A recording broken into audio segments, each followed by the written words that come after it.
ఆ యొక్క మాటలను చదివి రక్షింపబడాలని మా యొక్క ఆశ.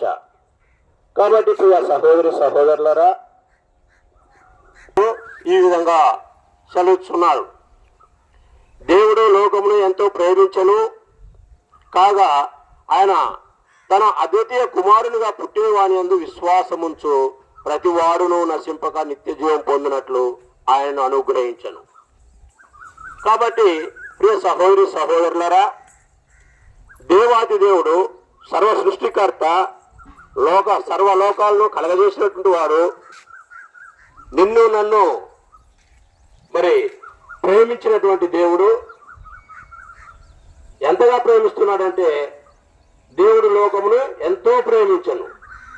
ఆయన యొక్క ప్రేమలో ఒక కొలమానం లేనటువంటి ప్రేమ, ఇంతని చెప్పడానికి లేనటువంటి ప్రేమ, అంతగా ప్రేమిస్తున్నాడు.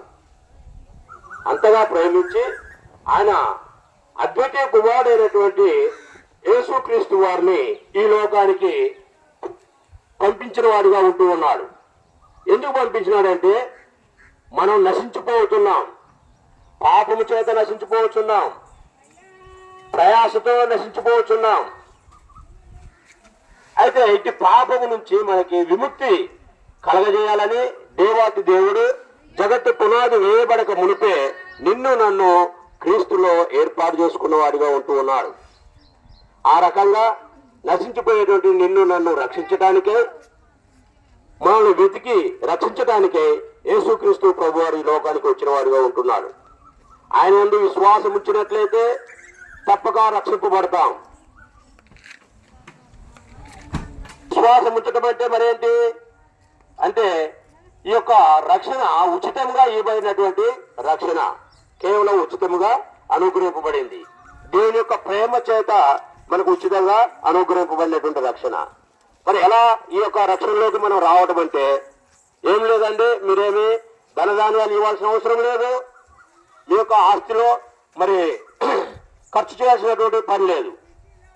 కేవలం మరి హృదయంలో ఉన్నటువంటి ఆ యొక్క పాపాన్ని తొలగించి, ఆ హృదయపూర్వకంగా నీవు ప్రభువా నీ పాపిని నా పాపాలు క్షమించు అని హృదయపూర్వకంగా నీవు నీ నోటితో నీ పలికినట్లయితే తప్పక ఆ ప్రభువారు నిన్ను రక్షించేవాడిగా ఉంటాడు.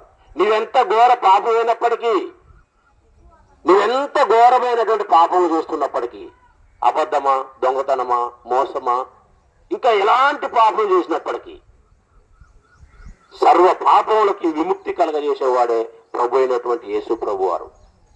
కాబట్టి ప్రియ సహోదరి సహోదరులారా, ఈ యొక్క రక్షణ, ఉచితమైనటువంటి రక్షణ నువ్వు పొందాలంటే కేవలం నువ్వు చేయవలసింది ఏంటి? ఒక్కటే మాట. ఆ మాట ఏంటంటే, హృదయపూర్వకంగా పలకాలి, దేవా ప్రభువా నీ పాపిని నా పాపములో క్షమించుము అని నీవు నిండు హృదయముతోని, పశ్చాత్తాప హృదయముతోని ఈ యొక్క మాటలు నువ్వు పలికినట్లయితే తప్పక నీ పాపానికి క్షమాపణ ఉంటుందని బైబిల్ గ్రంథం సెలవిచ్చింది. ఏ భేదము లేదండి, ఏ భేదము లేదు. అందరూ పాపం చేసి దేవుడు అనుగ్రహించేటువంటి మహిమను పొందలేకపోతున్నారు. ఏ భేదం లేదండి. ఇల్లు నల్లని వారని, తెల్లని వారని, ఆ ప్రాంతం వారని, ఈ ప్రాంతం వారని, లేకపోతే ఆ కులమని, ఈ కులమని, ఇవన్నీ ఏ భేదము లేదండి. దేవుడి దృష్టిలో మనం అందరూ కూడా సమానమే. ఆడని, మగని, లేకపోతే ముసలివారని, పిల్లలని, ఇలా ఏ భేదము లేదండి. అందరూ కూడా దేవుని దృష్టిలో మరి సమానులే. అందరూ ఆయన పిల్లలమై ఉంటూ ఉన్నాం. కాబట్టి మనం చేసేటువంటి ఆ యొక్క పాపాలను బట్టి దేవుడు మనకి ఆయన మహిమని ఇవ్వాలని చూస్తూ ఉన్నాడు. అయితే మనం చేసేటువంటి పాపాలను బట్టి ఆ మహిమను మనం పొందలేకపోతున్నాం.